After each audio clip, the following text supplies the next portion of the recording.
Assalomu alaykum. Men ismim Dildora, tazarruq ko'rsatma muallifi va boshlovchisi bo'laman. Siz bilan suhbat oldinida o'z ixtiyoringiz bilan bugun bizga suhbatdosh bo'lishga rozi bo'lganligingiz uchun o'z minnatdorligimni bildiraman. Yana bir narsani aniqlashtirib olsak, siz bilan bo'ladigan suhbat, ya'ni ko'rsatuv yuzingiz, shaxsingiz, sizga tegishli bo'lgan barcha ma'lumotlar ochiq, oydin suhbat qilishimizga qarshi emasmisiz yoki anonim tarzda suhbat qilganligimiz ma'qulmi? Shu ayolligim, nimaligim, uyalganligim bois ancha andachilik boshqa bilasiz. Shunga yuzim yopiqligini iltimos qilgan holda, demak anonim tarzda suhbat qilamiz. Juda ham yaxshi. Faqat bitta narsani mayli oshkor qilsam, 41 yosh ekansiz.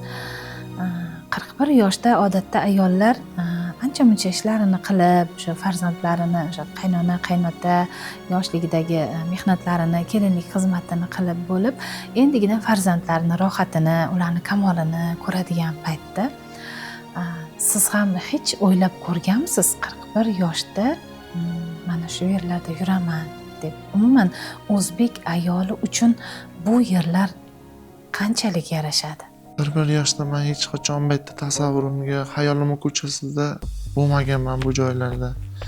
Albatta o'zbek ayoli uchun, umuman ayol zoti uchun hech qanday bu yerda go'zallik ko'rmadim. Lekin sabr qilyapmiz, Allohdan so'rab, endi biz ham bu sinovmi, boshqami qilgan xatolarimiz uchunmi? Lekin ayol kishiga bu yer yarashmaydi. Albatta oilasi davrasida nabiralarini o'ynatib, umr guzoronlik qilib, go'zal hayot kechirishga nima yetsin? Oilalimisiz? Turmush o'rtog'im vafot etgan. 17 yil bo'ldi. Avariyadan o'tib qolishgan. 3 farzandim bor. Onam borlar, onam 3 farzandim. Katta qizimni turmushga berganman. Hozir farzandlaringiz, 2 farzandingizni 2 farzand. kimni qaramog'iga tashlab keldingiz? Onam kasal, onam qaramog'larida pensioner onam borlar. 18 yosh, 19 yosh o'g'lim bor, 17 yosh qizim bor. Shular onamni qaramog'idalar. Juda qiyin ayol kishida, voy farzandim nima qilyapti, nima qo'yyapti. Juda ularni o'yi onamda baytda juda ham tushkun holatga tushirib qo'yarkan. Endi ko'chada bo'lsak telefon bo'ladi, boshqa bo'ladi, baribir uydan xabar olib turamiz. U boshqa, u narsa bilan bu narsa juda osmon bilan yerchalik farq bor ekan. Kichik qizingiz necha yosh dedingiz? 17 yosh. 17 yosh. 17 yosh umuman balog'atga yetayotgan qizni yonida eng birinchi do'st bo'lib ona turishi kerak-da. Hech kimga aytolmagan sirlari, hech kimga aytolmagan dardlari, muammolarini ona yechib berishi kerak-da. U qiz necha yoshdan beri, necha yildan beri yolg'izsiz yashayapti? Hozir 10 oy bo'ladi, shu yerga men kirganimga 10 oydan beri farzandlarimdan siz otasizlikka ko'nikib borishadi. Nimaki baribir ona ham ota ham ona bo'lar ekan. Lekin hozir kar kelishganda qiynalib aytishadi. Ularga oson bo'ladi deb qiyin qilib qo'ydim. Afsusdan. Oxirgi bor qachon ko'rdingiz ularni? Oxirgi bor o'g'limni 20 kun bo'ldi ko'rganimga. Ko'rgani kelishdimi? Ha, Farruh qizimni onamni ko'rganimga 8 oy bo'ldi.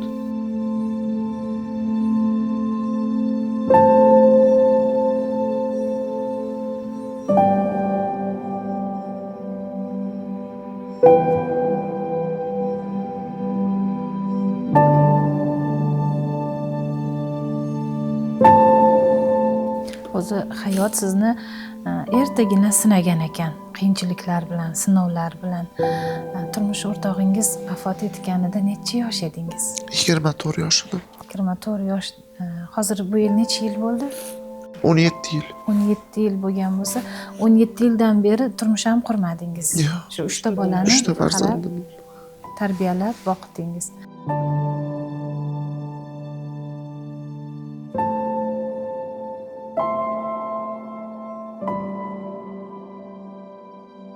Bir bolaligim bir ajoyib bo'lgan. Chunki 20 kunligimda dadam qamalib qolishgan. Dadam qamalib qolishgan, onam bir o'zlari hayot tebratishga, erni barcha erkaklik, ayollik zimmasi o'z bo'yinlarida bo'lib, hayotda qiyin va oson kunlarni boshlaridan kechirishgan. Ya'ni endi bilasiz, ayol kishi farzandi ori nomusi deb farzandi uchun kurashar ekan. Xuddi shunday mani onam ham otani tashlab qo'ymasdan, boshqa qilmasdan jinoyatga kirib qolishganidan 15 yil muddatga ozodlikdan mahrum qilingan. Shundan keyin onam halol rizq, halol non topay deb savdo bilan shug'ullanishardi. Prepara va boshqa narsalar olib Qozog'istonga olib borib sotib, boshqa qilib, kun ko'rib, boshqa qilib yurishardi. Onalari, ya'ni buvim bilan qolardim. Ikkita tog'am bo'lishgan, student bo'lishgan. Student bo'lishlariga qaramay, ota yo'li bo'lib qolishgan menga. Ularning tarbiyasini olganman, boshqasini yuvishimizga, kiyinishimizga buvim, shu ona buvim qarab. Shunaqa hayot tarzida kechib yurganimizda onamni hech 2-3 so'mga ovora, onam ovora shu Qorovul bozorlarida eshigini tagida 1 kilometr, 2 kilometr tepaga qarab yurganlarimiz ko'z oldimdan hech ketmaydi-da. Yana shu savdoni onam boshiga solganligimdan afsusdaman.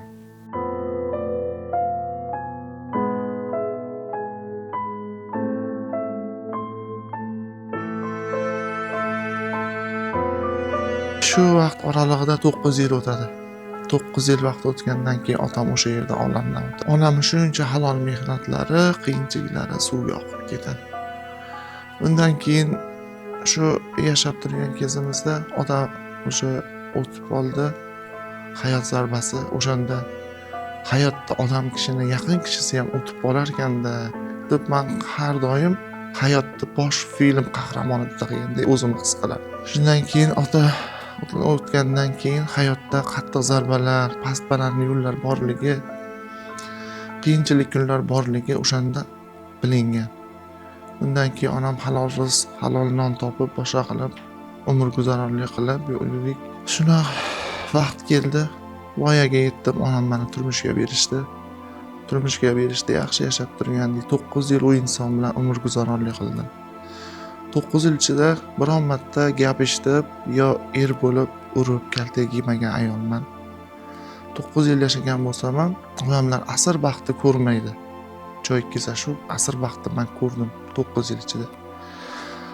Ko'cha hatlab chiqmasdim, bozorga hattoki bozorlik qilib chiqmagan ayol bo'lganman.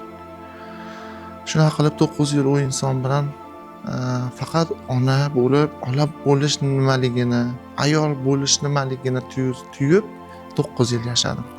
Taksistlik qilishardi. Nima tirikchilik bo'lsa qilishardi, lekin halol yo'l bilan qilishardi. Shu bir kuni Farg'ona bilan Marg'ilon o'rtasida ertalab 8 da chiqib ketib, soat 11 da avariya bo'lib o'tib qolishdi. Shunda biz osmondan ipsiz tushib qolgan insondaqa. Endi u dardni yaqinini yo'qotgan odam tuya oladi. Juda qiyin tasvirlab berish bu narsani. 7 yosh, 2 yosh, 2 oylik farzand bilan qoldim 24 yoshimda. Keyin yana nima bo'ladi? Yana onamga taqalamiz. Demakki, mendan boshqa farzandlari yo'q, bir men bilan o'tishgan. Yana hamma mas'uliyat onamga tushadi-da. Onam 4 yil farzandlarim bilan meni boqdilar.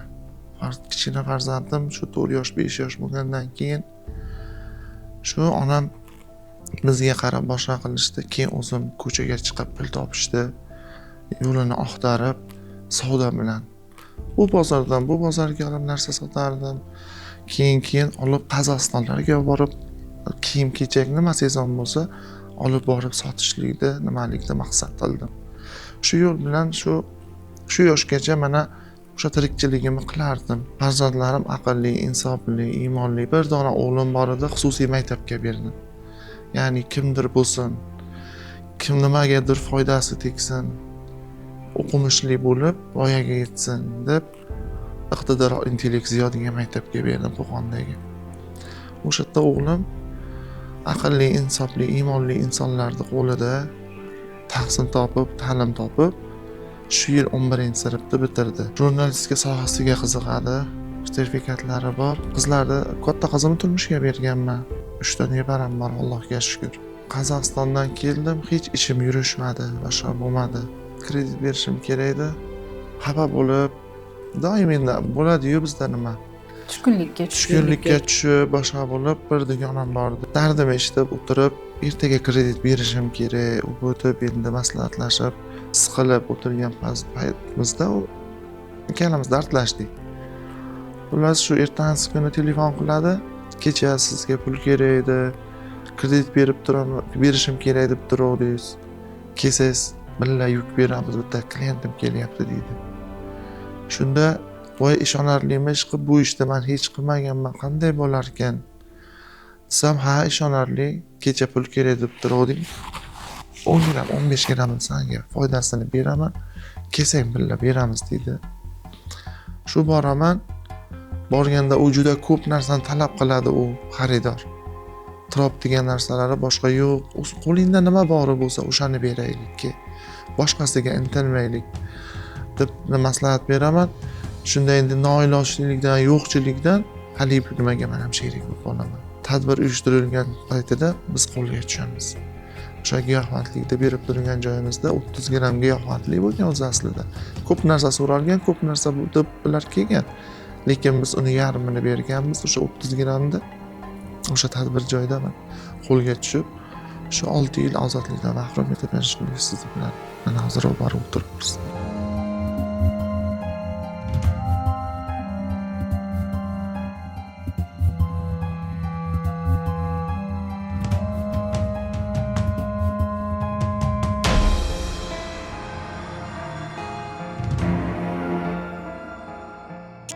Oy bo'lsa ham endi bu ozmuncha vaqt emasda. Ayol kishi mana shu yerga kelgandan keyin o'zini o'zi bir tahlil qilib, nimalar qildim, nimalar qila olmadim, kimga qanaqa ishlar qildim deb bir o'zini o'zi tahlil qilib, bir o'zini o'zi o'rganib chiqish uchun yetarlicha vaqt deb o'ylayman-da.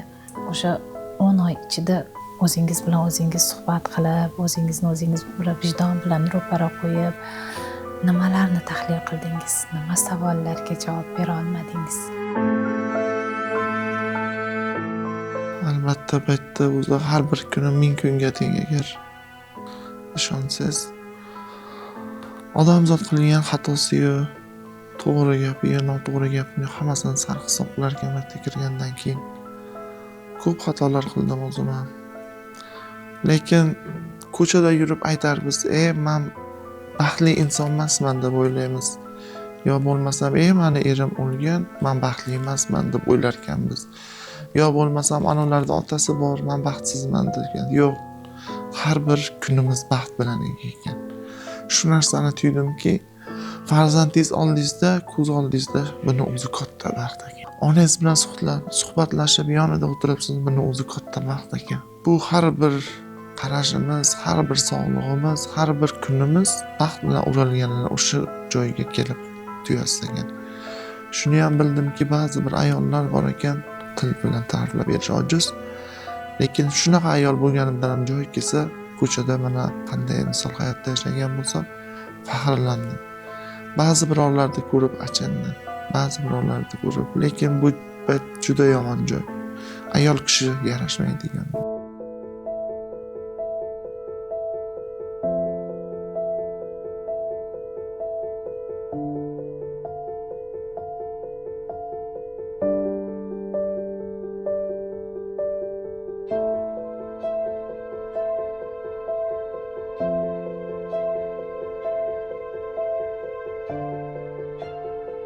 Shu baxtlimanligini tuydim. Har bir kunimni qadriga yetdim. Onamni, boshqani, baribir atrofingizda nima deydi?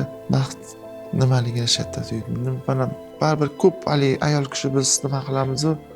Voy, men pul bilan yo nima bilan yo'q. Baxt juda o'lchovi keng ta'riflaymiz desak juda nima ekan. Batga kelgandan keyin his qildik shu narsani. Bir kun shu o'zimizni yaqin shu opamiznikiga yoki singlimiznikiga mehmonga borsak ham kechki payt uyimizga ketgimiz kelaveradi-da. Bu yerda necha tunlar, necha kunlar uyingizga bormay yashaysiz. O'sha qiynoqlar ichingizdan nimalar degan afsus qilib, nimalardan pushaymon bo'lib ketasiz? Albatta qilgan jinoyatimdan pushaymon bo'laman. Noto'g'ri yo'lga kirdingizmi? Bir qadam bossangiz bu bo'ldi, aqlingizni olib ketar ekan. Bir endi borib kelaman degan maqsadimiz yo'q. hech qachon kalta o'ylamaslik kerak ekan ondan so'ng. Yengil pul topish bu shunchaki Albatta. emasda, tekin Mana shu- ishloq faqat qopqonda To'g'ri, bo'ladi. qiyin deyishadi. bo'lsa ham o'sha halol mehnatim yaxshi edi. Oz bo'lsa ham o'sha halol mehnatim yaxshi edi. Bexavotir, Bexavotir, xotirjamlik bor, oldida. tansihatlik bor. Farzandlarim oldida, onam oldida. Birinchi bor sudlanishingizmi? Birinchi bor sudlanishim. Bilmadim qanday bu holatlar, bu ko'chaga kirib qoldim. Baribir konstitutsiyaga ekanda biz. Nimalar yo'qotdim deb o'ylaysiz? Bitta sog'lig'imni yo'qotdim.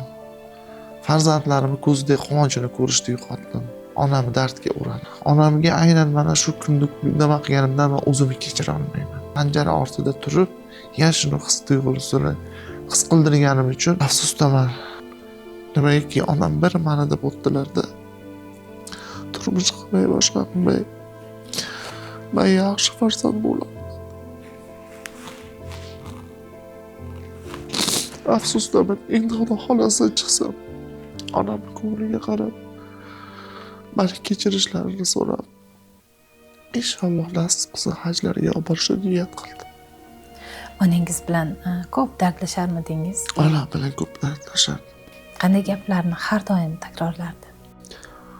Bolam, hech qachon hech kim do'st bo'lmaydi. Do'stga hech qachon siringni aytma.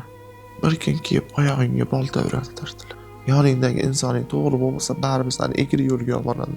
Shuni unutma deyishardi. Lekin shu aynan narsa, o'sha aynan sinov shu bilan narsa, sinaldingiz. shu sinov bilan sinaldim men. U ham endi menga yaxshi bo'lsin deb aytgan. Hech qachon ona to'g'ri U gapirmaydi. har doimgi oddiy kundalik Oddiy gap deb gap. o'ylagansizda. Kundalik gap deb, ha deb qo'l siltab ketaverardi. Nimaiki, endi shuncha yildan beri oila boshqarib, boshqa qilib boquvchiman-ku oilada. Ha deb qo'ya qoladim, lekin shartga kirib o'sha gapni mag'zini chaqdi. O'zi do'stlaringiz bormi hayotda? Do'stim yo'q. Deyarli do'stim yo'q, sirdosh insonim yo'q. Bir Shu- to'lib ketganingizda dardlaringizni kim bilan bo'lishasiz? Hech kim bilan. Shuning uchun siz oldingizga chiqdim. Xursandman. Men sizga sirdosh bo'lganimdan, siz dardlaringizni, sizni xotiralaringizni eshitganligimdan, qo'limdan hech nima kelmasa ham xursandman. Shu joyda o'tirib ozgina siz bilan suhbatlashamanmi? Suhbatlashsam yengil tortamanmi dedim. Nimaiki, juda men yoshligimdan bitta kinoga taklif qilardim men. Chola qushi degan kinoda qizda hech kim, hech qanday sirdoshi bo'lmaydi. Uni otasi shunaqa nima bo'lganki, hech kimga siringni aytmagin deydi. Shu kinoda men xuddi otam urushga ketgani, xuddi o'sha sho'x qizni hayoti, meni hayotimda nima qilganman, o'shanga o'xshab hech qachon men sirimni hech kimga aytmaganman. Kulib yurganimda ham Otangizni aytganini qilibsiz-u, onangizni har doim aytgan gapini qilasiz. yo'q, otam maslahatdosh bo'lishmagan. Faqat men o'sha kino deb his qilganman hayotimda. G'oyibona o'zingizga G'oyibona, o'sha hikmatni Shu hikmatni shuni shior qilib olganman. Lekin onam aytishardi, hech qachon hech kim bilan sirlashmagin. Bir kun kelib o'zingga o'shani qo'llaydi deyishardi. Albatta, to'g'ri, ko'p narsalarni boshdan kechirdim, ko'rdim, bildim. Oz bo'lsa-da kitob o'qidim. Lekin hamma joyda o'sha onamning so'zlari, nimalari aks etib turardi, to'g'ri bo'lib chiqardi. Kim bo'lishni orzu qilgansiz hayotingizda? Men akusherka bo'lishni orzu qilganman yoshligimdan. Nima uchun aynan doya? Aynan farzand chaqaloqlarni yaxshi ko'rganligim uchunmi, nimalar uchun juda bolajonman. Shuning uchun men akusherka bo'lishni orzu qilganman. Nega bo'lmagansiz? 18 yoshimda turmushga berishgan. Shu bilan rahmatli bolalarim dadasi meni nima qilmagan, o'qishga qo'ymagan.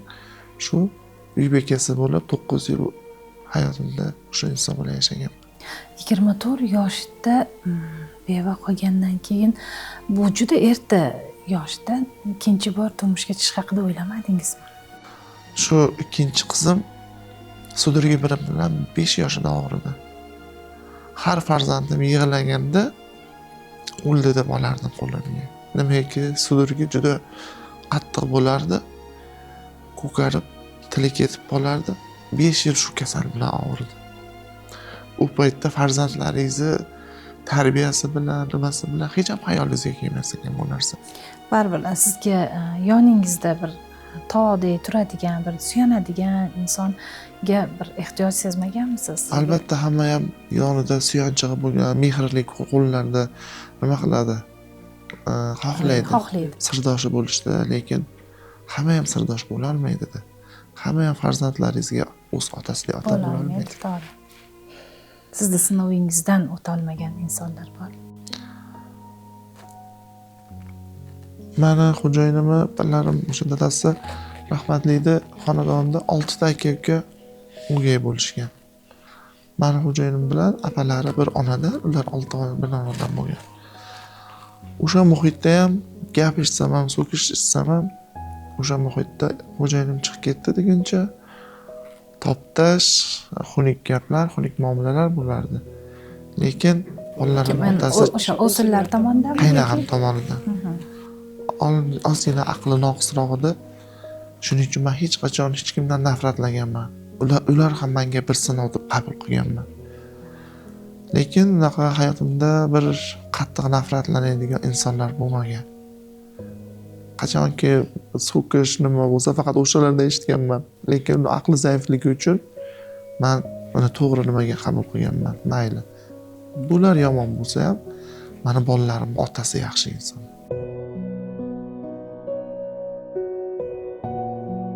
Qanaqa eslaysiz oxirgi gaplarini, eng ko'p aytadigan gaplarini, qaysi xarakterlarini? Juda ko'p xislatli, xosiyatli odam bo'lishgan. Juda aqlli inson edilar. Har doim aytishardi. Men ko'p uydan chiqmaganligim uchun, onam savdo bilan shaharlarda yurganligi uchun oyim bilan men shu savdoga borgim kelardi. Yordam bo'ladi, men ham borsam desam, yo'q, ayol kishi joy uyda, farzandlari oldida. Hech qachon ayol kishi pul topishga chiqishga noloyiq. Nimaiki er odam bo'ldimi? Bo'ldi. Sabr qilib borini yeysiz, yo'g'iga sabr qilasiz.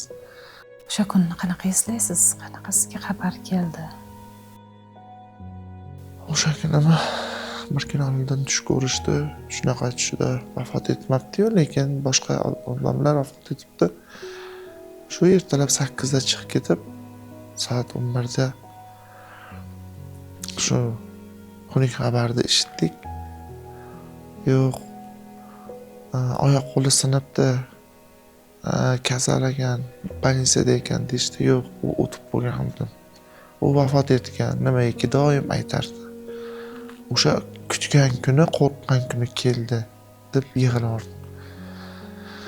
Endi u narsani juda tasavvur qilib berish, juda nima aytib berishdi o'zi ham bir kecha bo'lgandek. O'shanda ham hammasi onam jinnida qilib qolishdi. Meni boshimga tushgan kun qizimning boshiga tushdi.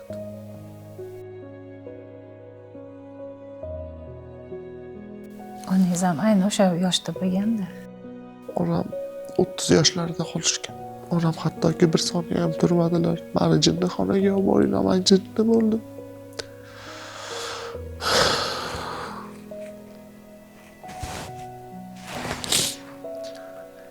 Kichkina menda chaqaloq ikkita farzandim dadasini oyog'ini quchoqlab olgan. Allohim ko'z oldimdan ketmaydi. Bu juda og'ir kun edi. Mayli Allohning sinovi shunisiga ham shukr. Lekin bu katta meni hayotimda zarba berilgan eng hayotim isdan chiqqan kun.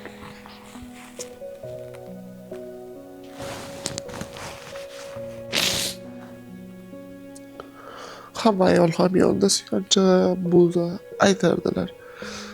Pul topishga o'ylanib, daromadda o'ylaymiz. Men ham o'ylayapman, siqilyapman desam, baribir sen o'ylaysan, lekin erkakchalik ayol kishi o'ylamaydi. Farzandlarni boqishdi, nimani voy siqilmay, men ham o'ylayapman deb, lekin o'shanda o'ylamas ekanman. Nimaiki o'tgandan keyin shu narsani qalbimga tuydimki, mas'uliyat siz bo'yningizga o'tdi o'zidan. Mas'uliyat meni bo'ynimga o'tgandan keyin ana o'shanda his qilganda o'sha gaplari esimga keldi. Haqiqatdan ham aytishgan gaplari to'g'ri ekan. o'ylasamda bir o'ylab ha deb qo'ya qolardimda, nimaga katta mas'uliyat erkak kishiga zimmasiga yuklangan. Endi ham erkak ham ayol bo'lish o'z zimmamda, oilani tebratish o'z zimmamda qolganda bu tuyg'uni shunday his qildimki, juda qiyin. Siz boshingizga shu tashvish tushgandan keyin ishlashga chiqishingiz kerak bo'lgan. O'ylab ko'rdingizmi, balki boshqa davlatda bironta ishida ishlarman yoki boshqa ish qilarman, yo siz o'z-o'zidan shu to'g'ridan-to'g'ri shu savdogarlik deymizmi, o'sha nima bilan olib sotish bilan shug'ullanish uchun yo onangiz tanladimi bu yo'lni? Yo'q. Hech qanday boshqa men bironta davlatga ishga bormaganman, ishlamaganman, chunki men mehnatni bilmayman-ku. Mehnatni bilmayman. Amakimning qizlari bor. Yoshligidan o'sha nima qilib Orenburgga ro'mol olib borib sotishardi, savdo sotib qolishardi. Keyin endi 4 yil, 5 yil bo'ldi endi ballarni boqish kerak. Onam eplaydigan paytgacha ballarni endi siz qaramog'ingizga nima qilsangiz, endi men ham ha deb sizni pulingizni yeb o'tirmasdan men ham mehnat qilay. Keyin ona siz o'tiring, ballar 1 yosh, 2 yosh bo'lganda endi vaqti keladi pul topishingizni, lekin hozir barxis. Hozir xonasi bas deyishardi. Shundan keyin 5 yil oradan o'tdi, amakimning qizi keyin yordam qo'lini cho'zdi. Endi dedi, men ham pul topmasam bo'lmaydi desam, shu yoniga olib, shu narsani borib sotib, boshqa qilib tirikchilik qilishni boshladi. Ballar dadasi rahmatli bo'lgandan keyin katta qizim bilan poliklinikaga chiqdik-da. Shu ishonsangiz, boshqa tomonlarga borib qolganda biz yo'lda hadashi shu marshrut qatdan-qatga borardi bilmaganman. Shunday quchoqlab bir-birimizni dadang o'lib biz nima kunlarga qoldik deb qarang, shunaqa joylarga borib qoldik deb yig'lab, bunday olganda ba'zi birlarni boshidan o'tmagan bo'lsa bu narsa juda kulgili-da. Marshrutkani bilmas ekan edi. Lekin men o'shanaqa hayotda yashaganman. Lekin yo'q, Allohga shukr eplab ketganman. Savdo sotuv boshlab olib, manlarimni shu yo'l bilan halol luqma bilan boqib yurardim. Qismatmi, boshqami, katta o'zi o'ylamay qilgan xatoyimmi shu yo'llarga olib kelib qo'ydi. Siz ma'lum bir vaqt shug'ullanmagansiz-a? Yo'q. Boyagi sherigingiz ham qamaldami? Boyagi modelligim ham qamalgan. U bilan qanaqa o'rtog'man dedingiz? Shu biz tengdosh bo'lganmiz. 83-yili tengdosh bo'lganmiz. Shu mahallada salomatligimiz bo'lgan boshqa. U ham shunaqa oldi sotdi bilan shug'ullanadigan ayolmi? U Rossiyadan keldi. Rossiyadan turmush o'rtog'i shu Rossiyada ishlaydi. O'sha yerda 6 yil, 7 yil deganda keldi. Javonaqa qalin o'rtoq ham bo'lmaganmiz. Nima bo'ldi bir vaqt shu dunyodan qaragani keldi. Olib ketdi, shu bilan gapimiz qovushib, gaplashib qoldik. Shuni orasidan 4 oy, 5 oy vaqt o'tdi. Kelib ketadigan bo'ldi. Qiynalganimni, endi o'rta aholi oilaligimni, baqul so'rqatganlik pensiyasida boshqa daromadim yo'qligini biladi.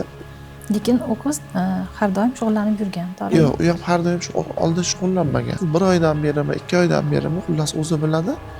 O'sha oxirgi oylarda bu narsa bilan shug'ullanardi. Keyin oyim o'shanda ham aytishgan, o'rtog'ing kelib ketyapti, yana shunga qo'l urib qo'ymagin, qizim deyishardi. Oyingiz demak sezganlar. Ha, nimaki men hech qachon bu narsani qiynalgan paytimda ham joy kelsa shunaqa kunlar bo'ldi. Onam bilan kelamiz, bitta tapishgani kiyib kun ko'rganimda ham qilmagan. Aytishardi, qizim qarada qilmaginda deb baribir ona ekanda, ko'ngli sezar ekanda. Charchadim, meni ham ayol bo'lgim kelyapti deb hayraqa baribir bir xilbatda gapirib qo'yasiz, bu tilimiz juda nima. Shunaqa bo'lib, keyin shu gapirdim. Ertasi kuni u shu xaridori keladi. Qarab shu qiynalib qoldi o'rtog'im deb, menga foyda keltiraman deb, u ham mana shu yerga birga kelib qoldik. Shu voqea bo'lgandan keyin, jinoyat sodir bo'lgandan keyin onangiz nima dedi? Onamni men aytgan gaplar keldimi qizim dedi. Aytdim, o'sha insonga yaqinlashmagin, shu ko'chalarga kirmagin deb aytdim. Mana shu kundan qo'rqqanligim uchun aytdim. Lekin sen sog'lig'ingni yo'qotmagin deb ayolga yo'ladi. Endi bitta nom ko'tarib kelishlari men uchun juda uyatli-da bu joyga. Endi o'sha luqma mendan qanday o'tadi? Endi men o'zim bilaman. O'zi yoshligi xazon bo'lgan ayol sizni baxtingizga ming kuysinmi, hozir qo'lidagi farzandlaringizni baxtiga ming kuysinmi. Onaga bunchalik dardni o'zi ko'pda onaga. Albatta. Endi mana shu o'g'lim o'qimasdan mana o'qishga kirish kerak edi. O'qimasdan, boshqa o'qimasdan nega o'qishga kirmadilar? mani kim boqadi? Men o'qishga kiraveray desam, yo'q ona, siz qachon chiqsangiz keyin o'qishga kiraman. Qanday o'qishga kiraman siz yo'qsiz? Bunga kim qaraydi? Sizga kim nima qiladi? Hozir endi bir xususiy kefsa qilib sotadigan joyda kuni-tun o'g'lim ishlab menga nashga qilyapti. Afsusdaman, farzandlarim shunaqa yo'lda man shu yoshgacha birontasini pul topishga shu yoshga kirgan bo'lsa ham biror marta hali ehtiyoji nima bo'lsa ham o'zimni ishonsangiz agar kasal bo'lsam ham o'zimga hech qanday davo qilmasdan, davolatmasdan farzandlarim yaxshi kiyinsin, yaxshi yesin. Nimaiki ko'ngli o'ksik otasi borlarni oldida meni ham otam bo'lganda bunday kiyintirib qo'ymasin deb harakat qilganman. Yaxshi kiyinmasa ham, lekin bo'yni egik bo'lmasin ekan. Men bo'ynini baribir egib qo'ydim. Qani chiroyli, xulqli insonni orqasida shunday xunuk taqdirli onasi bo'lsa, baribir tilga olinganda onasi qayerda ishlaydi, qani desa, onam qamalda deyishlikda o'zi juda xunukda. Shundan afsusdaman. Baribir hech qaysi bu nima. Lekin baribir mana siz qilgan mehnatlaringiz, o'qitganlaringiz mana samara beribdi-ku, mana shuncha tillarni. Xudo xolisa nima bilan yuvib ketishi mumkin. Siz bu yerdan chiqqaningizdan keyin hayotlarini yo'lga qo'yib oladi. Buning uchun siqilish kerak emas. Siz eng muhimi farzandlaringiz uchun butun bir hayotingizni bag'ishlagansizda toki o'sha xatoni qilganingizga qadar. O'sha sherigingiz bilan bir ko'rishdingizmi? Shu sud davomida yo boshqa davomida? Ko'rishdim, aytdim. Bir hijolat bo'lib yoki lekin vijdon azobida men aytdim. Mana senga qilingan tadbir edi. To'g'ri, men ham o'z luqmamni o'ylab xato yo'lga qo'yirdim. Lekin sen bo'yningga olgin. Meni bilasan, kasal onamda voyaga yetmagan farzandlarim. Bilasan, hech kim yo'q, ularda boquvchisi yo'q. Kasal onamdan boshqa bo'yningga olsang, men senga qilaman. Bilasan, bitta so'zlayman dedim. Lekin baribir meni xatoyim ham bu yerda bor-da. Chunki nima gaplashib turgan joyda telefonini menga berib, agar bitta shu zapis bo'lmasa, men chiqib ketgan bo'lardim. Telefonini menga berib, yo'l ko'rsatib yuborgan, aytib yuborgan yo'lda degan. Nimaiki hamma yuk, tarozi, nima hammasida bo'lgan. Shu men telefonni olib, u insonga o'sha ya'ni xaridorga shu joyga kelasiz deb men uni o'rniga men javob bergan. Keyin shu zapisim qolgan. Zapisim qolgandan keyin yo'q, bular ham kiradi, zapislari bor. Yuk meniki, bunga hamma ham faqat bu men oldimga kelgan desa ham yo'q, zapis orqali nima bo'lib kirib kelganman. Nimadan qo'rqib yashaysiz? Yaqinlarim yo'qotishdan qo'rqib yashayman.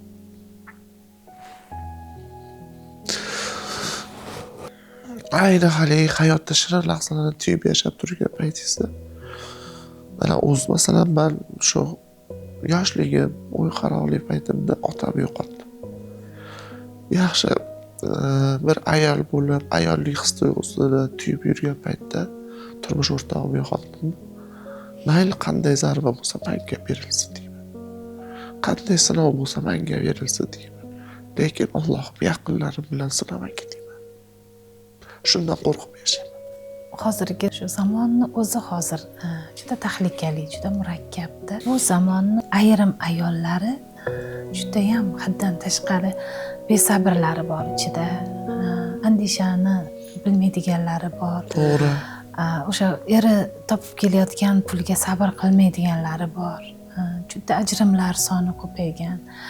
O'sha chet elga, xorijga ketgan ayollarimiz qanchada. O'sha ayollarga qanaqa gapingiz bor? Bugungi zamonni ayoliga nima degan bo'lardingiz? Bugungi zamonda ayollariga men ko'p ayollarga bu narsani aytaman-da.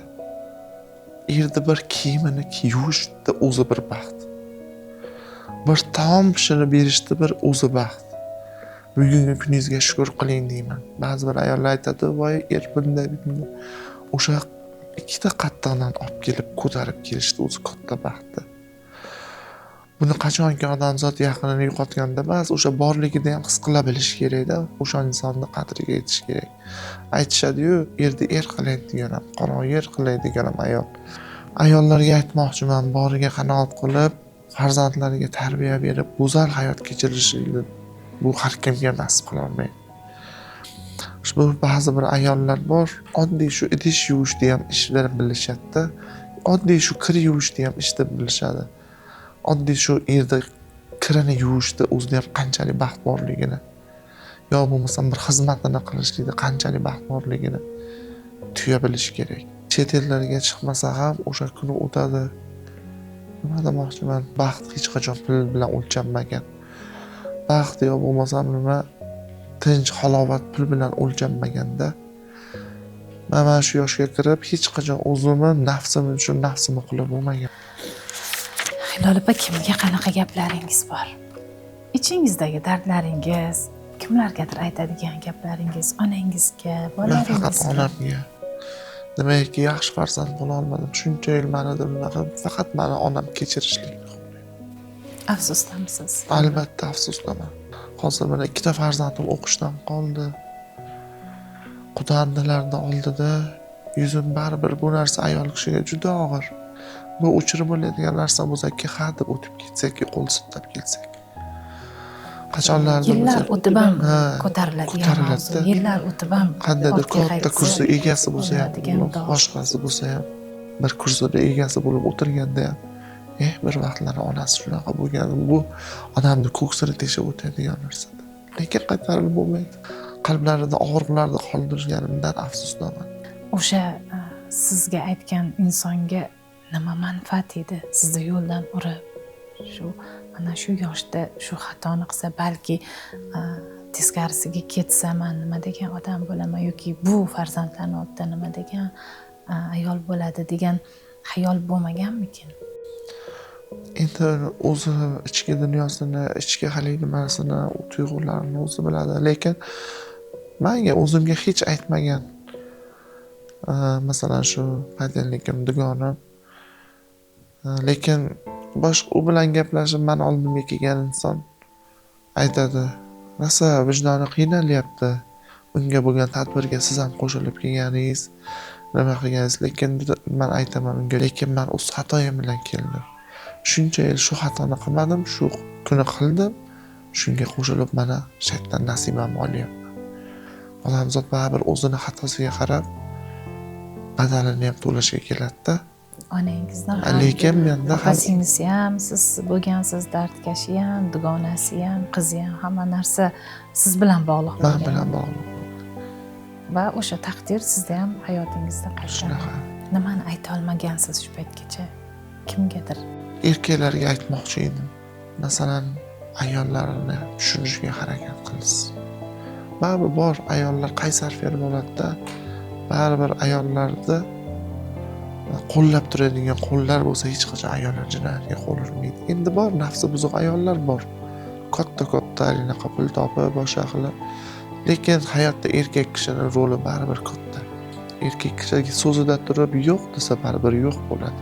Qadimda o'sha momolarimiz, onalarimiz haqida gap borganda, ular hattoki erkak kishini yuziga qarab gapirmagan deb eshitganmiz. Masalan, ro'para kelganda to'xtab turib erkak kishiga yo'l bergan momolarimiz, enalarimiz haqida eshitganmizda, bugun ijtimoiy tarmoqni bitta qarasangiz, shu xorijga borib yoki shu atroflarda ham o'zbek ayollarini og'zidan judayam xunuk so'zlar, o'zini tutishlari, kiyinishlari judayam bir qanaqamdir yo nafratlanaman yoki achinib ketamanda, o'shanaqa ayollar qachon paydo bo'ldi ekan O'zbekistonda yoki kim ekan bular, qaysi oilada tarbiya oldi ekan deb o'ylanib qolamanda. Bunga ayollardagi qaysi muammolar sizni qiynaydi? O'sha keldingiz, ozmi ko'pmi shu 10 oyda shu qancha ayollar bilan yonma-yonsiz, qancha taqdirlarni eshitdingiz, bildingiz. Nima sizni qiynadi ayollar borasida? Odamiylik yo'q. Ayollik xislati, xosiyati yo'q. Shunaqa muomalasiz ayollar bor deb o'ylamaganman. hamma joyda bo'ladi bu narsa. Endi bu yomon xislat, yaxshi xislat ham albatta farzandingizda aksini ko'rasiz. Lekin agar o'sha yomon narsalarda, yomon xislatlarda o'zimiz tarbiyalashimiz kerak. Kimdir biladi uni tarbiyalashda, kimdir bilmaydi. Shuning uchun yoshlar shu darajaga yetib keladi deb o'ylayman. Tushunarli. Siz bilan tanishganimdan xursandman. O'ylayman suhbatimiz ancha-muncha insonlarga yetarlicha xulosa qilish uchun yaxshi suhbat bo'ldi. Bir fayzli, bir aqlingiz, hushingiz, boyagidek o'sha biz yo'qlagan ibo, hayo, hamma narsa o'z o'rnida. Bir farzandingiz uchun mehr-oqibatingizni hech nimangizda bu dunyoda ayamaydigan onaligingiz ko'rinib turibdi. Ilohim mushkulingiz oson bo'lsin. Tez orada qutulib o'sha onajoningizni bag'riga boring, farzandlaringizni bag'riga boring. Hamma o'ylagan yaxshi niyatlaringiz amalga oshsin.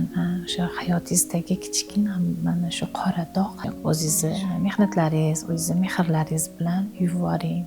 Hammasi o'sha hayotingiz iziga tushib, bir yaxshi yorug' kunlarda siz bilan diydorlashish, ko'rish nasib qilsin. Sog' bo'ling. Rahmat. Alloh rozi bo'lsin. Sizlar ham sog' bo'ling.